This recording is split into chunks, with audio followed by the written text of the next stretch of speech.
Welcome to IFAStories, where ancient wisdom meets modern storytelling. Step into the sacred world of Ifa, the Yoruba spiritual system, where every tale carries the power of divination, destiny, and deep cultural insight. Join us as we unravel the mysteries of the Orishas, the divine forces guiding our paths, Orunmila, the Erin moles, and many more. Each story is a bridge between the past and the present, weaving timeless lessons that inspire, enlighten, and transform. Embrace the wisdom, honor the tradition, and journey with us into the heart of Ifa. Subscribe now and let the stories guide you.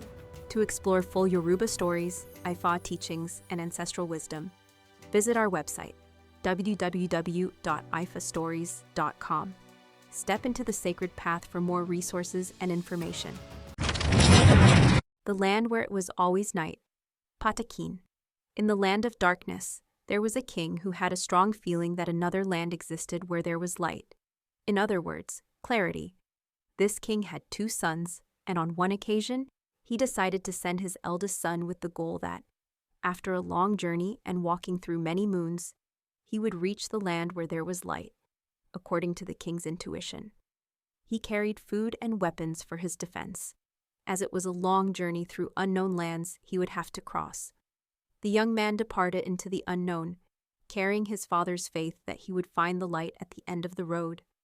After a long time had passed, measured by the moons he had crossed, the king, uneasy, had the impression that his son had perished during the expedition. Still holding on to his belief, he spoke to his younger son and asked him to set out in search of the land where light existed.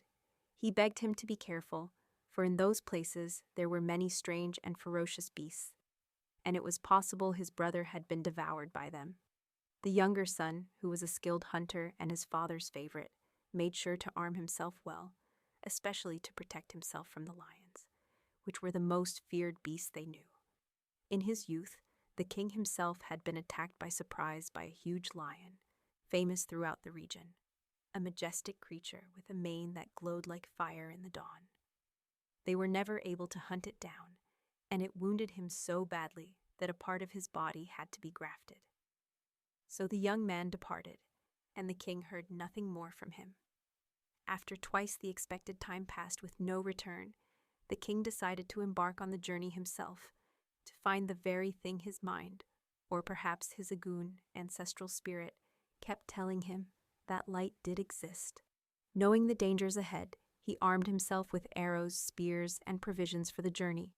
After many moons, he stumbled upon remains, bones, broken tools, and lion tracks near a sacred tree. Immediately alert, he looked up to the top of a massive tree beside him, just as a giant lion, the guardian of those lands, leapt from above. The king thrust his spear and pierced the beast from side to side, thus overcoming the greatest obstacle of the journey. He continued to face dangers and distances until he reached a vast plain, where something shimmered in the distance. Pushing forward tirelessly, the man, through both physical and spiritual strength and possessed of great resolve, finally arrived at what his mind had long foreseen: the land where light existed.